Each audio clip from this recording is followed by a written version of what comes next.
નમસ્કાર દર્શક મિત્રો, અવર રાઇટ્સ ન્યૂઝમાં આપનું હાર્દિક સ્વાગત છે। આજ રોજ માનનીય વડાપ્રધાન શ્રી નરેન્દ્રભાઈ મોદીજીના જન્મદિવસ નિમિત્તે ધારાસભ્ય કેયુર રોકડિયા સયાજીગંજ વિધાનસભા દ્વારા ગોરવા નારાયણ સેવા કાર્યાલય ખાતે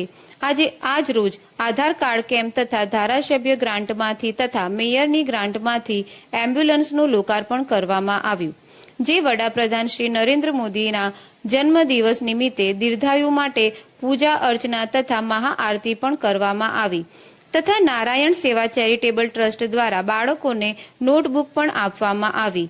વીર સાવરકર પ્રાથમિક શાળાના બાળકો સાથે કેક કાપીને સેલિબ્રેશન પણ કરવામાં આવ્યું, જેમાં ઉપસ્થિત ભારતીય જનતા પાર્ટીના પ્રમુખ ડોક્ટર જયપ્રકાશ સોની, મેયર પિંકીબેન સોની, ધારાસભ્ય કેયુર રોકડિયા, વિસ્તારના કાઉન્સિલરો તમામ લોકોની ઉપસ્થિતિમાં અલગ અલગ વિસ્તારોમાં કાર્યક્રમ યોજાયા।